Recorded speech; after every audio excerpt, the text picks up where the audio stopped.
الحمد لله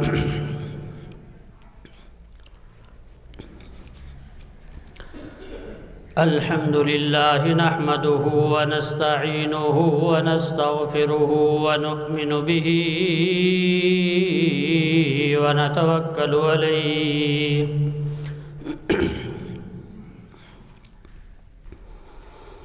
ونعوذ بالله من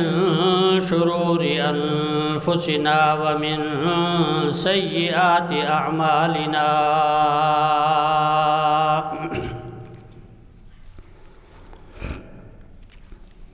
من يهده الله فلا مضل له ومن يضلله فلا هادي له ونشهد أن لا إله إلا الله وحده لا شريك له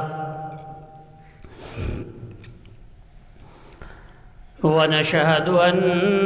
سيدنا وسندنا وحبيبنا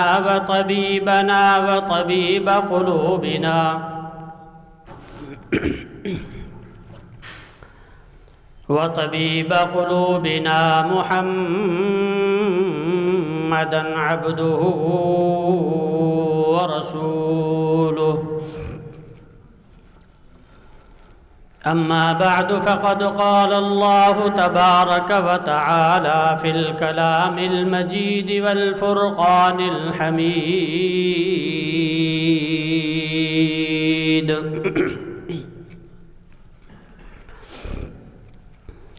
أعوذ بالله من الشيطان الرجيم بسم الله الرحمن الرحيم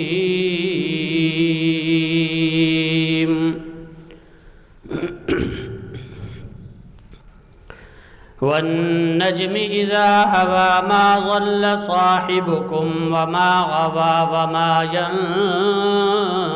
ينطق عن الهوى إن هو إلا وحي يوحى علمه شديد القوى صدق الله وصدق رسوله النبي الصادق الأمين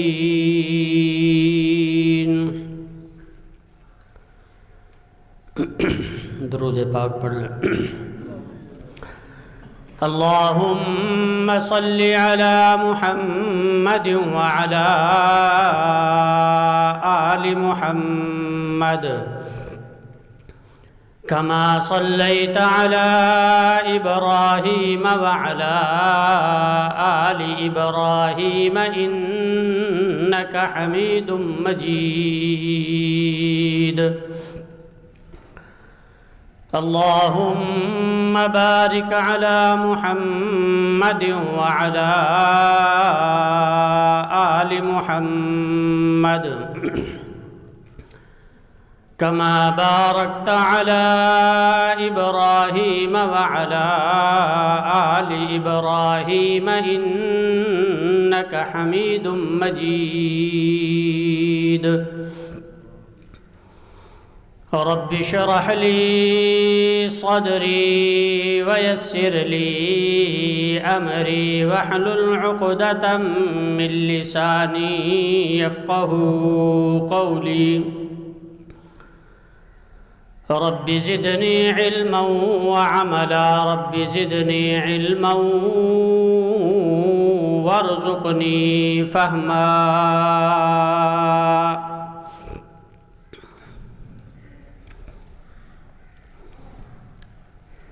واجب الاحترام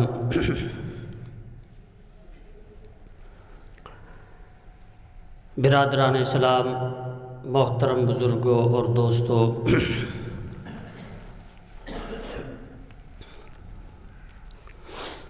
رجب کے مہینہ کی مناسبت سے آپ لوگوں کے سامنے قرآن مجید فرقان حمید کے 27ویں سپارہ سے آیات مبارکہ تلاوت کی ہیں۔ دعا فرماؤ کہ مولا کریم مجھ حقیر پر تقصیر کو شرح صدر کے ساتھ اس کے مطابق بیان کرنے کی ہمت اور توفیق عطا فرمائے۔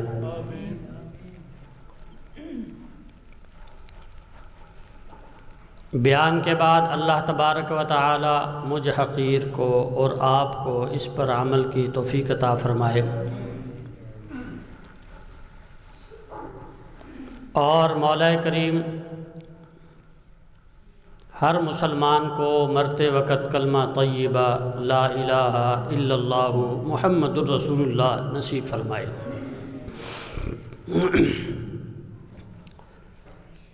سفر معراج کے آپ کو گزشتہ جمعے پر عرض کیا تھا کہ دو حصے ہیں۔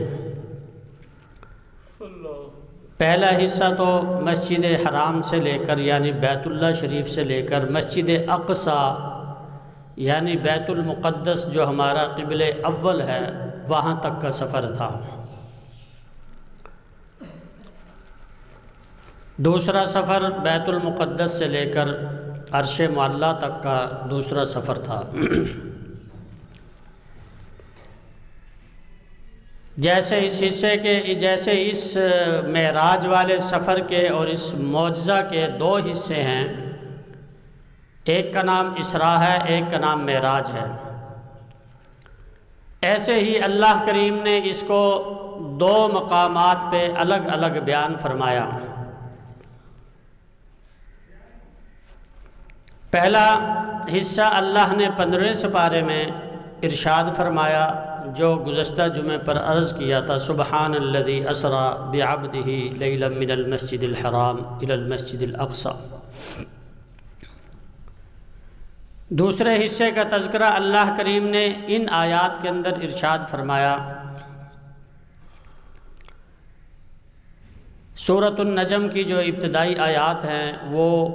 اسی معراج کے دوسرے حصہ بیت المقدس سے عرش معلیٰ تک کے سفر کے لیے اللہ نے خود یہاں پہ بیان فرمایا۔ اس معراج کے سفر کے اندر کچھ ایسے واقعات ہیں جو میرے اور آپ کے لیے راہبری اور رہنمائی کا کام دیتے ہیں۔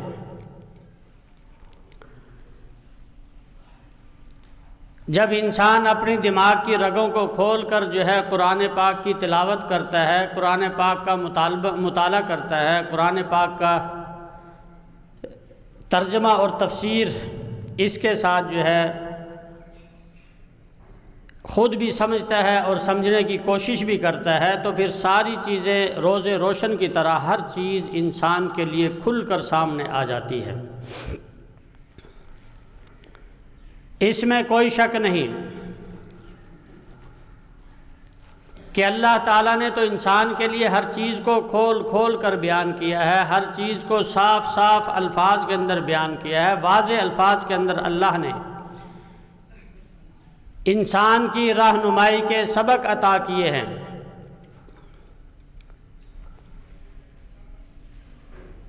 اس واقعہ معراج کے اندر، اس سفر معراج کے اندر اللہ کریم نے اپنی نشانیاں اپنے لاڈلے پیغمبر سب کو بلند آواز سے صلی اللہ تعالیٰ علیہ وسلم کو دکھلا کر بتلا کر ہمارے لیے اس کو رہنمائی کا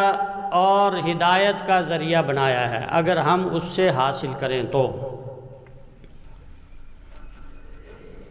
پہلا جو سفر تھا اس کے اندر اللہ کریم نے مختلف نشانیاں دکھلائی، جیسے ایک جگہ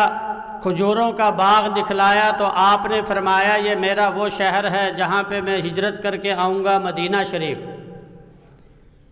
پھر حضرت موسیٰ علیہ نبینا علیہ السلام کو نماز پڑھتے دکھلایا قبر کے اندر، فَهُوَ قَائِمٌ يُصَلِّي کہ موسیٰ علیہ السلام قبر مبارک میں کھڑے ہو کر نماز پڑھ رہے تھے۔ گویا کہ اس سے یہ معلوم ہوتا ہے کہ کوئی انسان یہ نہ سمجھے کہ میں مرنے کے بعد آزاد ہو گیا، مرنے کے بعد آزاد نہیں ہے۔ جیسے اللہ نے ایک انسان کو ایک پانی کے قطرے سے، ایک نطفے سے انسان کو بنایا، شکل بنائی، انسان کا وجود بنایا، انسان کے سارے اعضاء بنائے، اب یہ عذاب بننے کے بعد جب اس سے روح نکل جائے گی، روح ڈالنے والے بھی اللہ کی ذات ہیں، اس کے بعد جب قبر کے حوالے کیا جائے گا تو وہی روح، اللہ یہ بتلانا چاہتے ہیں کہ جب ایک انسان کا وجود نہیں تھا، صرف ایک پانی کا نطفہ اور قطرہ تھا، جسے سورۃ طارق کے اندر اللہ نے خود ارشاد فرمایا کہ خلق من ماء دافق، کہ ایک ایسے اچھلتے کودتے ہوئے پانی سے جو ہے ہم نے آپ کو پیدا کیا۔ اللہ نے ارشاد فرمایا کہ یہ یخرج من بین الصلب والترائب، کہ یہ انسان کے سینے اور پیٹھ کے درمیان، یہ اللہ نے ارشاد فرمایا کہ ایسا پانی ہے جو انسان کے سینے اور پیٹھ کے درمیان سے میں نکالتا ہوں، پھر اس سے ایک انسان کو وجود بخشتا ہوں۔ جب ایک رب ایک قطرے سے وجود بخش سکتا ہے تو بنے بنائے وجود کو بھی اللہ دوبارہ زندگی دے کر مجھے اور آپ سے سوال و جواب کر سکتا ہے۔ اللہ نے صرف ہمیں یہ بتلایا۔ اس واقعہ معراج کے اندر ہمیں سب سے پہلا سبق کیا ملا کہ اللہ کریم قبر کے اندر ہمیں دوبارہ زندہ کر کے ہم سے سوال و جواب لینے کی قدرت رکھتے ہیں، کیونکہ مشرکین مکہ کا یہ عقیدہ تھا کہ جب ہم دنیا سے چلے گئے، مر گئے، گل گئے، ہم قبر میں چلے جائیں گے یا مر جائیں گے، یا جیسے ہندوؤں کا عقیدہ ہے کہ ساڑ دیا جائے گا، جلا دیا جائے گا، راکھ بنا کے اڑا دیا جائے گا، پھر کوئی پوچھنے والا نہیں۔ یہی اللہ کریم سمجھانا چاہتے ہیں کہ جب میں ایک قطرے سے پیدا کر سکتا ہوں تو میں اس راکھ کو اکٹھا کر کے بھی وجود بنا سکتا ہوں، میں اس گلے ہوئے زمین سے بھی اٹھا کے وجود بنا سکتا ہوں، میں سب چیز پہ قادر ہوں، ایک ایک چیز کو اکٹھا کر کے میں دوبارہ زندہ کر کے کھڑا کر کے ایک ایک سوال جواب کر سکتا ہوں، ایک ایک لمحے کے بارے میں اللہ نے فرمایا میں پوچھ سکتا ہوں اور میں قدرت رکھتا ہوں۔ اللہ کی قدرت ہے یا نہیں؟ زور سے بولو، اللہ کی قدرت ہے۔ اسی لیے اللہ کریم نے ارشاد فرمایا کہ وَمَن يَعْمَلْ مِثْقَالَ ذَرَّةٍ خَيْرًا يَرَهُ وَمَن يَعْمَلْ مِثْقَالَ ذَرَّةٍ شَرًّا يَرَهُ، کہ اے انسان اس گھمنڈ کے اندر نہ رہ، اپنے آپ پر یہ گھمنڈ نہ کر کہ آج بے شک میں نے عارضی ایک طاقت آپ کو عطا کر دی ہے، ایک طاقت آپ کے ہاتھ میں دے دی ہے۔ مثال کے طور پر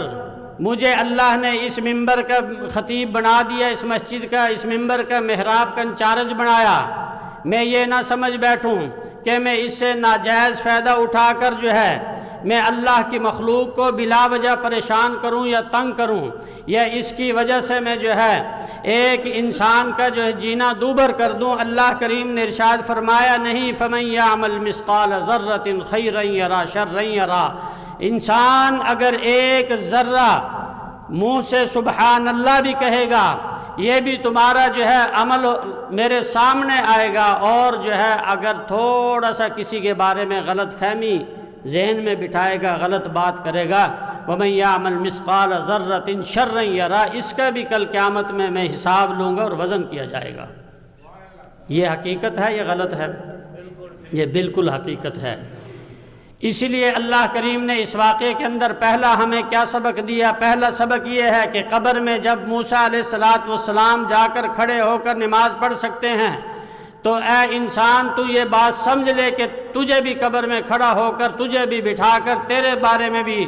میں سارے اختیارات رکھتا ہوں کہ قبر میں کھڑا کر کے ایک ایک چیز کا حساب لوں گا۔ یہ گھمنڈ نہ کرنا مجھے صدارت مل گئی ہے، مجھے وزارت مل گئی ہے، آج میں یہاں فوج کا طاقتور چیف بن گیا ہوں، آج میں مدرسے کا طاقتور محتمم بن گیا ہوں، یہ بات نہیں سوچنی۔ اللہ نے فرمایا کہ یہ بات ذہن میں رکھ کے ایک ایک قطرے کا میں حساب لینا جانتا ہوں، میں قطرے سے انسان بنانا بھی جانتا ہوں، بنے ہوئے انسان کو بھی زندہ کرنا جانتا ہوں۔ یہ اللہ نے اپنی قدرت دکھائی ہے۔ تو میرے دوست اور بزرگوں، دوسرے سفر کے اندر اللہ کریم نے اپنے محبوب پیغمبر کو آسمانوں کی سیر کرائی۔ پہلا آسمان، دوسرا آسمان، تیسرا آسمان،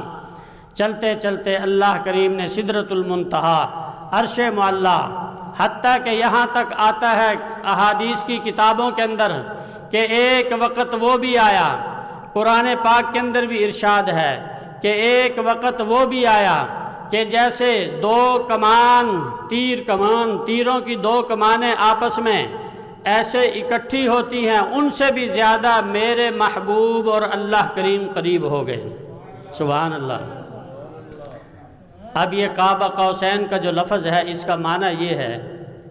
تفسیر کی کتابوں میں لکھا ہے کہ دو تیر کمان جب اکٹھے ہوتے ہیں تو اس سے بھی زیادہ اللہ کے محبوب پیغمبر اور اللہ کریم اس سے بھی زیادہ قریب ہو گئے۔ اب یہاں علماء کرام نے لکھا ہے کہ لفظ قاب قوسین اللہ نے کیوں ارشاد فرمایا؟ میرے دوستوں اور بزرگوں، قاب قوسین کہتے ہیں کہ ہندوستان عرب کے اندر جو ہے، اس وقت کے جو عرب تھے ان کے اندر یہ بات تھی کہ جس وقت آپس میں ان کی دشمنی ہوتی، دشمنی کے بعد پھر ان کی صلح ہوتی، صلح کے بعد ایک دوسرے کے ساتھ دوستی ہوتی، اور جس وقت حقیقی ان کی دوستی اکٹھی ہو جاتی، اس دوستی کے اندر پھر وہ دو تیر کمان اکٹھے کر کے اکٹھے تیر چلاتے ہیں۔ اس کا مقصد یہ تھا کہ اے میرے دوست، اگر تیرا کوئی دوست ہے تو وہ میرا دوست ہے، اگر تیرا کوئی دشمن ہے وہ میرا دشمن ہے۔ یعنی اس کعبہ قوسین ملانے کے بعد وہ اپنے آپ کو اس بات کا اظہار کر کے دکھاتے اپنی طرف سے، اپنے قبائل کو، اپنے قبیلے والوں کو، اپنے شہر والوں کو یہ بات باور کراتے تھے کہ آج کے بعد ہم اتنے قریب ہو گئے کہ اگر ایک کا دشمن ہوگا تو دوسرے کا تصور کیا جائے گا، اگر ایک کا دوست ہوگا تو دوسرے کا دوست جو ہے اس کو مانا جائے گا۔ یہ نہیں ہوگا کہ ایک کا دوست ہے اور دوسرا اس کو دوست نہ مانے، ایک کا دشمن ہے دوسرا دشمن نہ مانے۔ اس وجہ سے قاب قوسین کے ساتھ اللہ نے تشبیہ دی ہے کہ آج کے بعد جو نبی کا دوست ہوگا اللہ نے فرمایا وہ میرا دوست ہے، اور جو نبی کا دشمن ہوگا اللہ نے فرمایا وہ یہ نہ سمجھے کہ وہ نبی کا دشمن ہے میں اس کو دوست رکھ لوں، کیونکہ اس وقت مشرکین مکہ، یہودی، عیسائی، نصرانی، صابی جو حضرت عزیر کو اللہ کا بیٹا کہتے تھے، سب یہ کہتے تھے کہ ہم نبی کے علاوہ اللہ کے محبوب بن سکتے ہیں، ہم نبی کو چھوڑ کر جو ہے اللہ کے محبوب ہیں۔ اللہ نے فرما دیا قاب قوسین کہ جو آج کے بعد نبی کا دوست ہے وہ میرا دوست ہے، اور جو نبی کا دشمن ہے وہ میرا دشمن ہے۔ ذہن سے اس بات کو نکال لو کہ کوئی آدمی یہ کہے کہ نبی کا دوست ہو اور میرا دشمن ہو، اور نبی کا دشمن ہو میں اس کو دوست بنا لوں، یہ اللہ کے الفاظ ہیں۔ اس لیے اللہ کریم نے قرآن پاک کے اندر واضح الفاظ میں ارشاد فرمایا ان کنتم تحبون اللہ فاتبعونی یحببکم اللہ۔ کہو سبحان اللہ۔ میرے دوستوں اور بزرگوں، اللہ کریم نے واضح الفاظ کے اندر یہ بات ارشاد فرما دی، واضح الفاظ کے اندر اس بات کو بتلا دیا کہ اے میرے نبی، اگر کوئی یہ کہتا ہے کہ اللہ میرا محبوب ہے، میں اللہ کا محبوب ہوں، اگر وہ یہ کہنے کے بعد آپ کی اتباع نہیں کرتا، آپ کو نبی نہیں مانتا، آپ کی بات پہ عمل نہیں کرتا، آپ کی بات کو فالو نہیں کرتا، میرے دوستوں اور بزرگوں، اللہ کریم نے ارشاد فرمایا کہ چاہے یہودی ہو، چاہے عیسائی ہو، چاہے نصرانی ہو، چاہے جو بھی جس مذہب سے تعلق رکھنے والا ہو، چاہے جو ہے فرضی طور پہ آپ کا کلمہ پڑھنے والا، جیسے عبداللہ ابن ابی منافقین اعلیٰ جو تھے، جو منافقین کے سردار تھے، وہ بھی کلمہ پڑھنے والے، لیکن اللہ نے صاف الفاظ میں ارشاد فرمایا ان کنتم تحبون اللہ فاتبعونی یحببکم اللہ۔ کیا فرمایا؟ کہ اگر اللہ کا محبوب بننا ہے، کیونکہ مشرکین مکہ یہ دعویٰ کرتے تھے کہ ہم حضور کو چھوڑ کر اللہ کے محبوب بن جائیں گے کیونکہ موسیٰ علیہ السلام ہمارے پاس ہیں، وہ یہ کہتے تھے عیسائی کہ عیسیٰ علیہ السلام ہمارے پاس ہیں، ہم چھوڑ کے نبی کریم آخر الزمان خاتم النبیین کو چھوڑ کر جو ہے ہم اللہ کے محبوب بن جائیں گے۔ اللہ نے فرمایا قطعاً یہ محبت نہیں ہو سکتی، فاتبعونی، جب تک میرے محبوب پیغمبر کی اتباع نہیں کرو گے۔ دوستو، محبوب پیغمبر کی اتباع ہوگی تو اللہ کی محبوبیت ہوگی۔ محبوب پیغمبر کی اتباع کیسے ہوگی؟ کہ اللہ کے محبوب پیغمبر نے ہمیں جو حکم دیا ہے، ہمیں جو تعلیم دی ہے، اس پر ہم نے پورا اترنا ہے۔ تو میرے دوست اور بزرگوں، اس میں اللہ نے یہی ارشاد فرمایا میرے دوست اور بزرگوں، اللہ کریم ارشاد فرماتے ہیں، فرمایا فَكَانَ قَابَ قَوْسَيْنِ أَوْ أَدْنَىٰ، کہ اس معراج کے واقعہ کے اندر ایک موقع ایسا بھی آیا کہ اللہ کریم اور اللہ کے لاڈلے پیغمبر ایسے آپس کے اندر قریب ہو گئے، قاب قوسین سے بھی زیادہ قریب ہو گئے، 2 تیر کمانوں سے بھی زیادہ قریب ہو گئے۔ جیسے یہ آپ 2 انگلیاں دیکھ رہے ہیں جتنے قریب ہیں، ان سے بھی زیادہ قریب میرے اور آپ کے محبوب پیغمبر اور اللہ کریم اتنے قریب ہو گئے، اور آپس میں گفتگو شروع ہوئی۔ اللہ کریم کے لاڈلے پیغمبر نے اللہ کریم کو اللہ کریم کے سامنے عاجزی اختیار کی، اللہ کریم کو کہا کہ التحیات للہ والصلوات والطیبات، کہ مولا کریم میری جانی عبادت بھی، میری بدنی عبادت بھی، میری مالی عبادت بھی، یہ ساری کی ساری میری عبادتیں صرف اللہ کریم تیرے لیے ہیں۔ کس کے لیے؟ آج بھی یہاں سے سبق ملتا ہے کہ آج بھی جو انسان جو بھی عبادت کرے، چاہے مالی عبادت کرے، چاہے لسانی عبادت کرے، چاہے بدنی عبادت کرے، ساری کی ساری عبادت صرف اللہ کے لیے کرے، کسی انسان کے لیے نہ کرے، کسی انسان سے شاباش لینے کے لیے نہ کرے، کسی انسان سے داد لینے کے لیے نہ کرے، اگر وہ عبادت کرنی ہے صرف اللہ کی رضا کے لیے کرنی ہے۔ آج الحمدللہ یہ علماء کرام اکثر اللہ کی رضا کے لیے دین کا کام کر رہے ہیں، وگرنہ ان پہ جتنے تیر برستے ہیں، حکومت کی طرف سے تیر، عیسائیوں کی طرف سے تیر، یہودیوں کی طرف سے، اور اس کے علاوہ اپنے طرف سے، اپنے بندوں کی طرف سے، میرے دوست اور بزرگوں اتنا پریشان کیا جاتا ہے، لیکن اس کے باوجود یہ لوگ دین کا کام، قرآن پڑھنا نہیں چھوڑتے، قرآن پڑھانا نہیں چھوڑتے، نماز پڑھنا نہیں چھوڑتے، نماز پڑھانا نہیں چھوڑتے۔ دوستو، یہ سارا کیا ہے؟ اللہ کی رضا کے لیے۔ تو آپ کو بھی یہی سبق ہے کہ اگر جو دین کا کام کرنا ہے، نماز پڑھنی ہے، زکوٰۃ دینی ہے، روزہ رکھنا ہے، حج کرنا ہے، نفلی عبادت کرنی ہے، تو کس کے لیے؟ بلند آواز سے کہو، کس کے لیے؟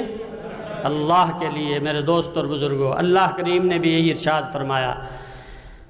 چنانچہ احادیث مبارکہ کے اندر موجود ہے کہ جس وقت اللہ کے قریب ہوئے تو اللہ کے لاڈلے پیغمبر نے ارشاد فرمایا، التحیات للہ والصلوات والطیبات،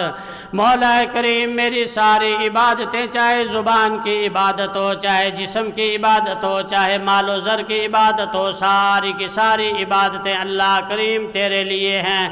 اللہ کریم میں ہر چیز آپ کے لیے کرتا ہوں، میں اللہ کریم ہر چیز آپ کے سپرد کرتا ہوں۔ اللہ کریم جو ہے، اللہ کریم نے ارشاد فرمایا کہ اے میرے لاڈلے پیغمبر، میں بھی آپ کو 3 تحفے عطا کرتا ہوں۔ آپ نے 3 قسم کی عبادتیں میرے لیے کی، وہ تینوں قسم کی عبادتیں ایک جامع عبادت ہے، یا انسان مال کے ذریعے عبادت کر سکتا ہے، یا جان کے ذریعے عبادت کر سکتا ہے، یا زبان کے ذریعے اللہ کو یاد کر سکتا ہے۔ 3 ہی چیزیں ہیں نا،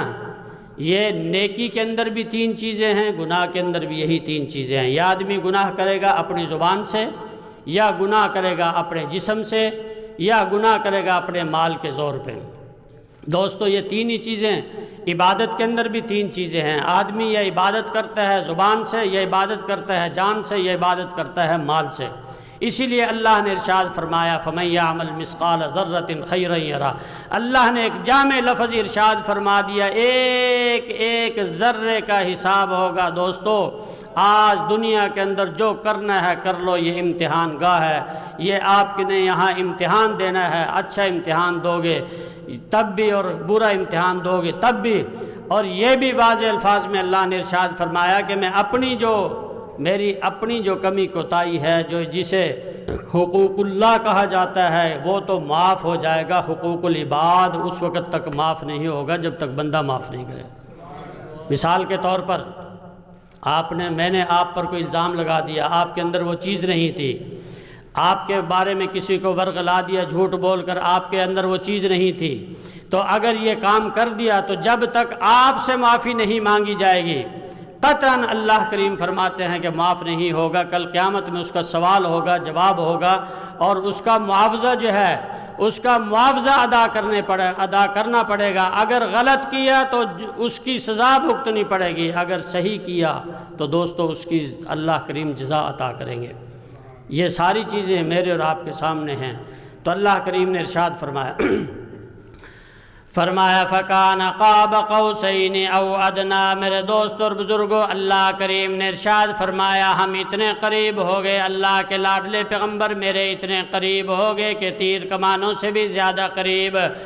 قاب قوسین کی تعریف آپ لوگوں نے سن لی ہے کہ قاب قوسین اس کو کہتے ہیں کہ جس کا دونوں جو ہے آپس میں دوست بھی مشترک ہوں، دشمن بھی مشترک ہوں۔ تو اللہ کریم مجھے اور آپ کو یہی بات سمجھانا چاہتا ہے کہ اے انسان جو ہے، اگر تم نبی کے قریب ہو تو میرے بھی قریب ہو، نبی کے دوست ہو تو میرے بھی دوست ہو،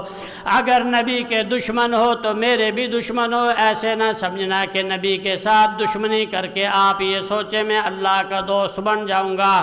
اللہ کریم نے ارشاد فرمایا اگر نبی کے ساتھ دشمنی ہوگی تو میرا وہ انسان دشمن ہوگا جس کا دشمن اللہ ٹھہرے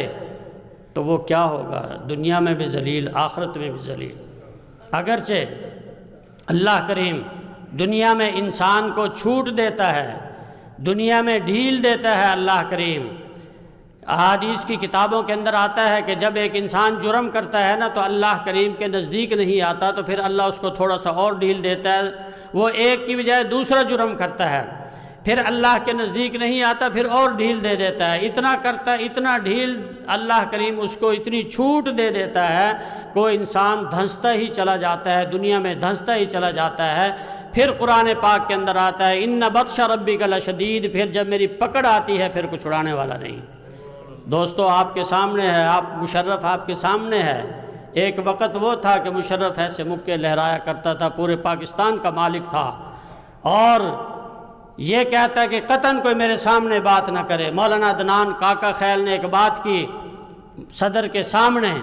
اب اس نے اسی وقت غصے کی آنکھوں سے دیکھا اور وہیں سے اس کو اٹھایا، 7 سال غیب رکھا۔ آج وہ عدنان کاکا خیل الحمدللہ محراب و منبر پہ آج بھی بیان کر رہا ہے، ہزاروں طلباء کو قرآن پڑھا رہا ہے، اور مشرف اللہ نے عبرت کے لیے دکھا دیا کہ آج بھی مشرف جو ہے بستر مرگ پہ پڑا ہے اور بیمار پڑا ہے، 3 سال سے بیمار پڑا ہے۔ ایسا بیمار ہے کہ خود مشرف کا کلپ میں نے سنا کہ 1,00,000 آدمیوں میں سے ایک آدمی کو یہ بیماری لگتی ہے کہ جہاں ٹیکا لگانے کے لیے سوئی لگاتے ہیں وہیں سے ماس اتر جاتا ہے۔ تو اللہ کریم ہے نا، کوئی میرے برگا انسان یہ نہ سمجھے کہ طاقت کے نشے میں کہ میں بہت کچھ کر سکتا ہوں، لیکن اللہ کی ذات سب سے بڑی طاقت والی ذات ہے، ساری طاقتیں اللہ کے پاس ہیں۔ یہ تو اللہ نے ہمیں آزمانے کے لیے دنیا میں تھوڑا سا جو ہے آزمانے کے لیے اختیار دیا ہے کہ دیکھتے ہیں کہ آپ کو جو اختیار دیا ہے اس اختیار سے ان تنصر اللہ ینصرکم، کہ میرے دین کی اور میری امداد کر سکتے ہو۔ میری امداد سے مراد یہ ہے کہ میرے دین کی امداد کر سکتے ہو یا میرے دین کی مخالفت کر سکتے ہو۔ دوستو اللہ کریم ہمیں اپنے دین کی امداد کے لیے ہمیں چن لے، اور اللہ کریم ہم سے اپنے دین کا کام زیادہ سے زیادہ لے لے۔ اللہ کریم نے یہی ارشاد فرمایا فَكَانَ قَابَ قَوْسَيْنِ أَوْ أَدْنَىٰ، کہ اے میرے محبوب پیغمبر جو تیری بات کو مانے گا میں اس کی بات کو مانوں گا، جو تجھ سے محبت رکھے گا میں اس سے محبت رکھوں گا، اور جو تیری بات کو ٹھکرائے گا میں اس کو دشمن مانوں گا، اور جو تیرا دشمن تصور ہوگا، جو تیرا دشمن ہوگا وہ میرا دشمن بھی تصور ہوگا۔ فَأَوْحَىٰ إِلَىٰ عَبْدِهِ مَا أَوْحَىٰ، اللہ نے ارشاد فرمایا کہ جو کچھ میرا نبی اپنی زبان سے کہہ دیتا ہے وہ نبی کی زبان نہیں ہوتی بلکہ اللہ کی طرف سے وحی ہوتی ہے۔ اللہ کے لاڈلے پیغمبر نے کبھی اپنی زبان سے کوئی ایسی بات نہیں کی جو اللہ کی طرف سے وحی بن کے القاء نہ ہو۔ اللہ نے دل میں وحی بنا کر القاء کیا، اللہ کے لاڈلے پیغمبر نے ہمیں ارشاد فرما دیا، اور یہ ساری کی ساری تعلیم اللہ کے لاڈلے پیغمبر نے ہمیں عطا فرمائی ہے۔ دنیا کے ہر موڑ پہ اللہ کے لاڈلے پیغمبر کی رہنمائی ہمارے لیے موجود ہے کہ ہم نے جو ہے اس دنیا میں کیسے وقت گزارنا ہے، باپ ہم کیسے بن سکتے ہیں، بیٹے کیسے بن سکتے ہیں، تاجر کیسے بن سکتے ہیں، ملازم کیسے بن سکتے ہیں، آج ہم یہاں جو ہے استاد کیسے بن سکتے ہیں، ایک ایک چیز کی رہنمائی میرے لاڈلے پیغمبر کے دین میں موجود ہے۔ اللہ کریم مجھے اور آپ کو سمجھ عطا فرمائے، اللہ کریم مجھے اور آپ کو عمل کی توفیق عطا فرمائے۔ وما علینا الا البلاغ۔